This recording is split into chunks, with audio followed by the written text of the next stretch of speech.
As we've been saying, today is day 2 of the Madlanga Commission of Inquiry investigating allegations of corruption and interference in the police.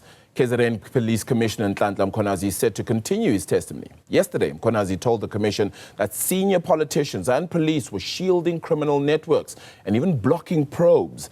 When asked about the explosive July briefing, he then said he wanted to inform the public about the level of challenges faced by the SAPS. For more, joined by political analyst Sandile Swana, who will help us get to the bottom of this. Sandile, I mean, there's so many parts to start off with here, but one must remember that for the police commissioner of KZN to have even just gone to that explosive briefing in July, he had spoken to Parliament and asked to speak to Parliament in March already, put forward these allegations, and nothing had been done. And all of a sudden, July happens, and there was some certain course correction there, it seems.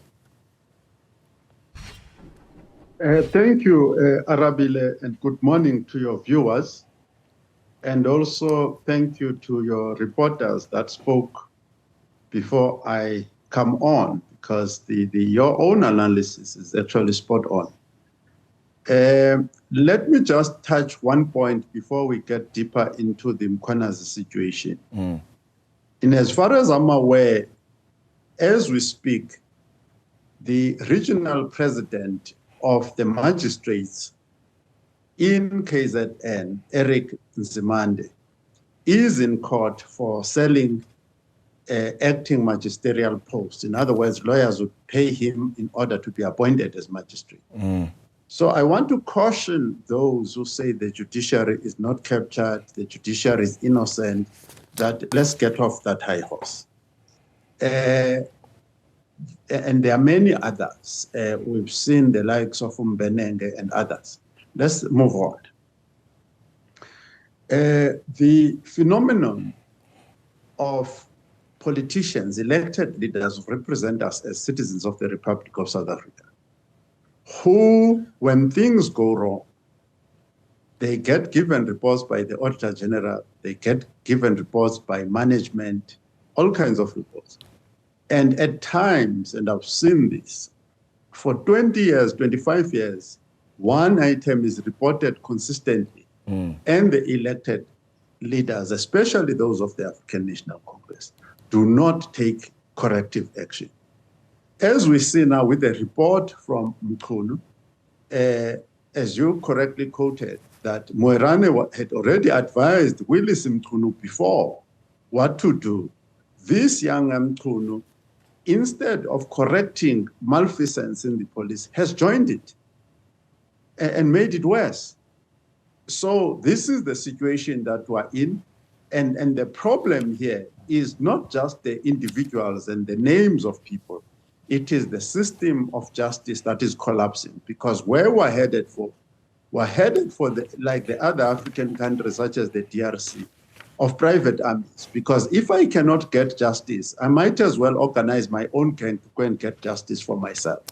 Yeah, Sandile, I mean, it goes exactly to our poll question that we're actually asking our viewers, and you've actually stolen the thunder, shall we call it, with regards to that, because I was going to ask you whether you agree with Mkhwanazi that South Africa's justice system is at risk of collapsing. We've been asking our audience this question, and 97% of them, it's more than overwhelming, have already said that yes, it's on the brink. We're just waiting to hear some of their comments, which we are hoping to be able to share across the show a little bit later on too. But it's going to be important also to bring in the evidence. Thus far, there hasn't been sufficient evidence per se. It's been the recollection of one person so far, and many others who have said notions similar to yours. How important is that evidence going to be to getting this right? There are different types of evidence. You remember that you run your family, you run your household, you run your profession, your job, even you are on this screen now, not using evidence that was actually proved in any court. So there are different types. The world does not use only facts that were proved in court. So we need to be careful about that now when people talk about evidence, because they are going to lead us into nonsense. The Moerane Commission is a type of evidence that was ignored. It didn't need to be proved in any court. Firoz Gachalia, the current minister, before he became minister, he had already done the research to determine the corruption in the police and elsewhere that is compromising the security of South Africa, or the South African citizens on a continuing daily basis.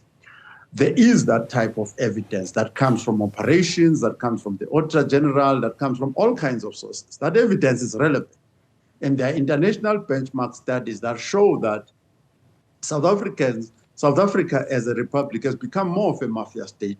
Our rankings in organized crime have worsened. We're now in the top 10 most mafia-like states in the world.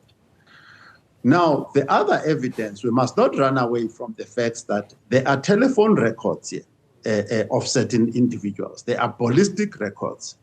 You and I, all we need to know is that they are there, and that the relevant body needs to be able to say they accept that evidence.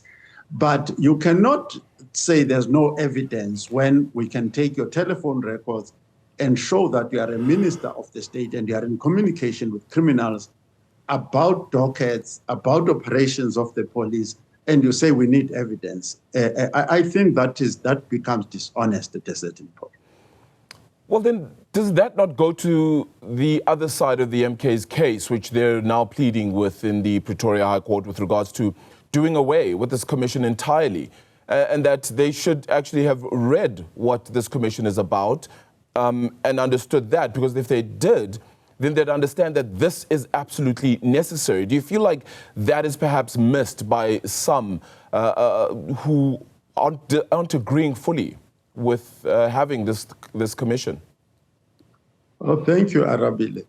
I am one of those people who said from the start that I hope that Ramaphosa will not call another commission. I am 100% opposed to the commission myself.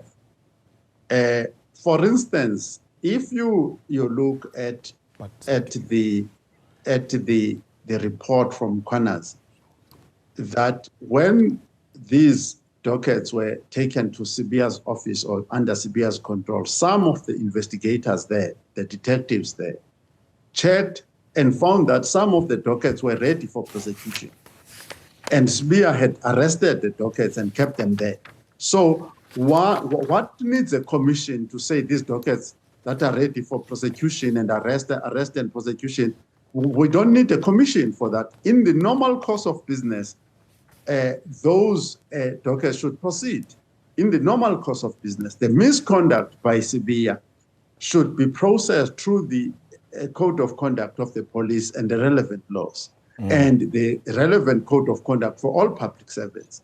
And the SIU, because at the center of all these killings and all this corruption that is happening now are the tenders. The driver of this whole mess is the tenders, is the corruption around tenders. The SIU is fully equipped and mandated to investigate such activities. So I am one of those who were opposed, and I remain opposed to the commission, but the commission is there, and I must appear on television and comment on it. It is there now. But I don't support it. I think it's a wrong idea. The Mwerane Commission, if we were serious, would have already started to fully implement those recommendations rather than starting another commission. Sure.